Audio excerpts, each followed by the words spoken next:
Media Maniacs! Are you ready to learn? So am I! Today we learn about color grading, one of my favorite topics. So without further ado, roll the bumper!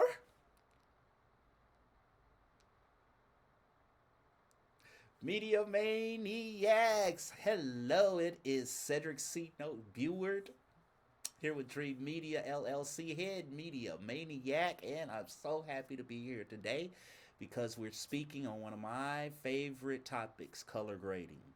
If you have been following the tutorial, the previous video spoke about color correction and how it is different from color grading. And of course, I will have to have our disclaimer here. Color correction is different from color grading. Color correction is the technical aspect of fine tuning and normalizing your image, whereas color grading is the artistic expression of adding a certain feel to your image. Got it? All right, so today we will be going over quick and easy color grading methods. I am using Vegas. As you all know, I love Vegas. I'm a Vegas fan. But the concepts that I will teach you today, you can use in any non-linear editor. All right, so shall we get to it? Let's go.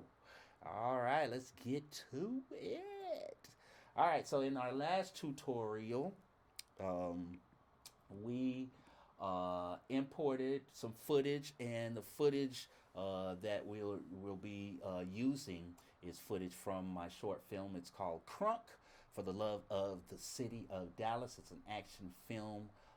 It's coming out February 14th. So I thought since we were already color grading that, this would be a perfect opportunity for us to record a tutorial on how to color grade correctly. All right, so we've gotten our image in, we've color corrected it, as you can see. It's a nice normalized image there, and so you know, the goal in color grading is to create an artistic feel. So now comes the fun part, is determining what emotion you want to evoke out of your audience. All right, so that's what you need to think about before you even begin color grading. What do you want your audience to feel during this particular scene or this particular clip or during the entire film, you know? So this is an action film.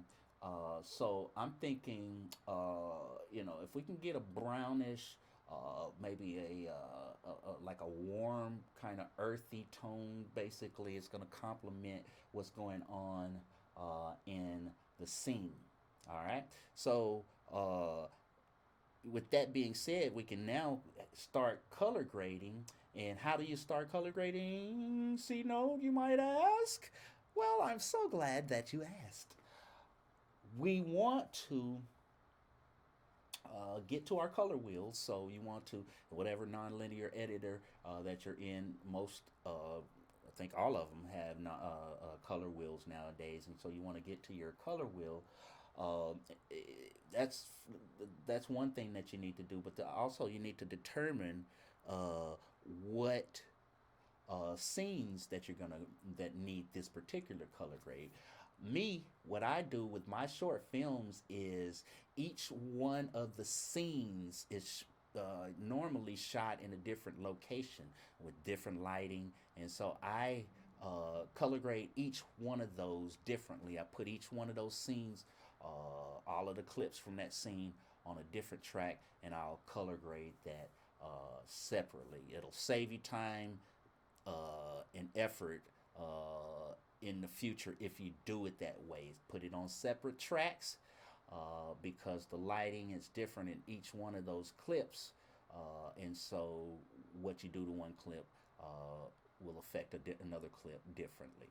All right, so that's a big note there to save you some time and effort, you know. All right, so first things first, and if you are, by the way, in Vegas, then all you have to do is press Alt G. That brings up your color wheels, your color grading palette, which consists of your inputs, LUT, color wheels, color channel, and input and output, which is really convenient. Everything is right here for you. If you're in another nonlinear editor, they have the same functions. You just have to go through them differently. You may have to go through um, your file management tabs up there, top there. All right. So to begin color grading, we want to look at bringing in um, a warm look, right? So we want a brownish look. The first thing you want to do is to bring in and consider a what's called a LUT. It's LUT, and it's basically it's short for look up table. All right. Years ago, editors and graders and colorists would use this for the workflow.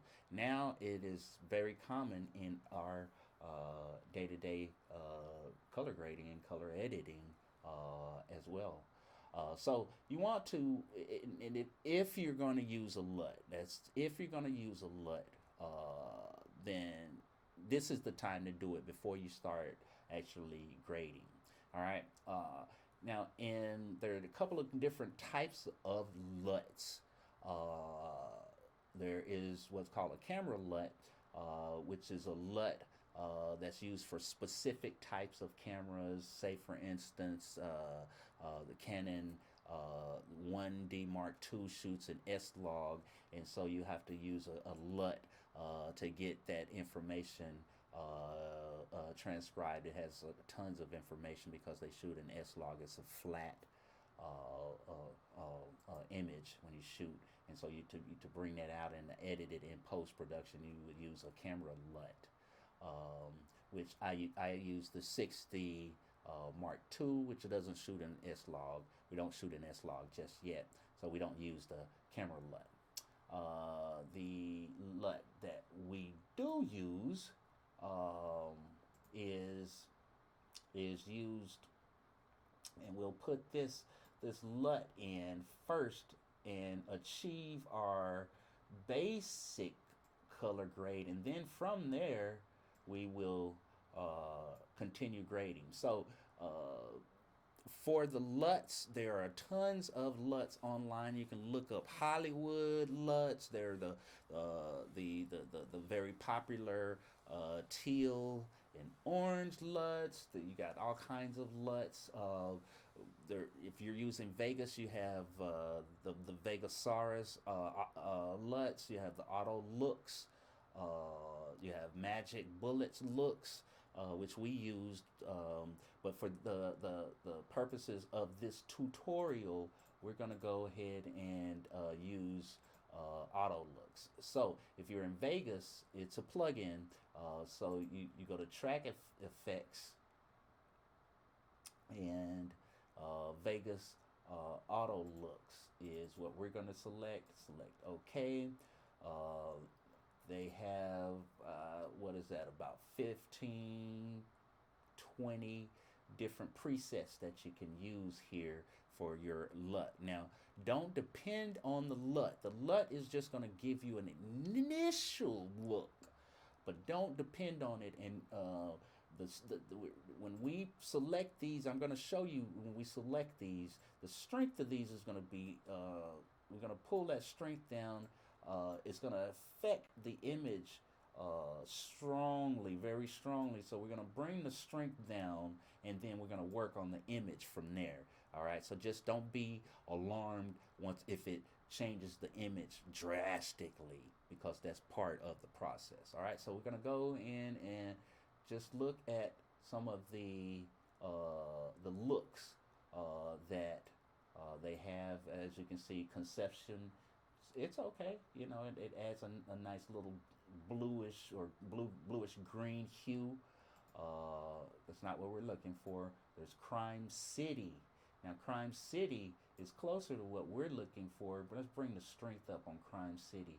It's desaturated the image drastically, but you know, as you can see, it keeps some of the reds in it. I really this is actually the look that we went for this particular film, and I really like that. But let's look at some others. Grand Berlin, okay, Hug Club as that. Some of these, to me, I think it's really overdone, but we bring the strength down. It helps it out. So we're looking for a more brownish, Losing Private Brian, and look at that. That's some cool effects to use for music videos, but not for our application. All right, Mod Father seems like it's a nice brownish hue. Let's bring the strength down.